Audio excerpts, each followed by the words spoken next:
Morning, Gospel Life Church. Good to see you this week. Pray you're having a great week. Loving Jesus and pressing on in his name and just doing all that you can to honor him. Just wanted to share just a thought I've had this morning in our weekly devotional. Been reading through Genesis and came across a familiar passage, the end of Genesis. Joseph's at the end of his life. And you think about Joseph, we don't know a lot about Joseph.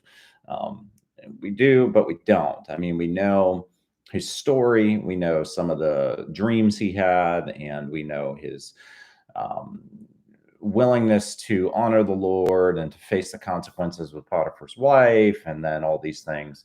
But concerning his faith, there's not a lot we know, but we do know, in particular, one passage that gives us an insight into Joseph. Of course, one of the things in the Old Testament, especially in Genesis, you had God starting to fulfill his message to the patriarchs. He's starting to makes the promise in Genesis 12 to Abraham, I'm going to make a great nation from you. And you start to see him bless the people of Abraham over time.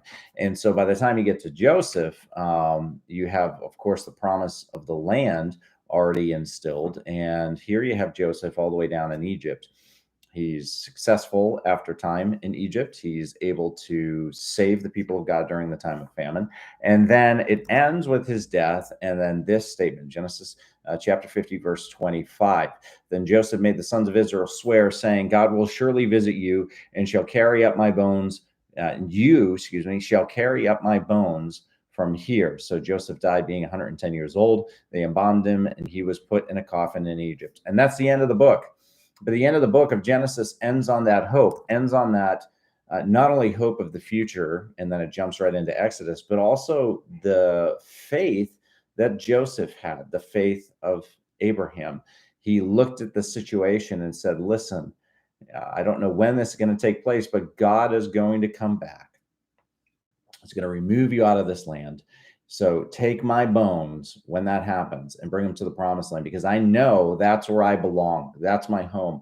I know God will fulfill his word. And what's interesting, get to Exodus chapter 13. Moses is coming out of the land of Egypt, and it says in verse 19, Moses took the bones of Joseph with him, for Joseph had made the sons of Israel solemnly swear, saying, God will surely visit you, and you shall carry up my bones with you from here.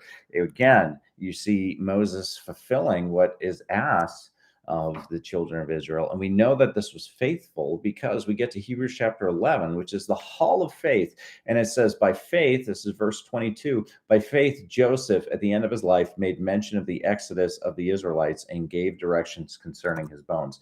His bones, the statement of his bones was a statement of faith. He trusted that the Lord would visit. And what's interesting is he trusted that the Lord would give them the land, even though Joseph never got the land, even though Joseph never got to enjoy the benefits of the land, he still trusted the word of God.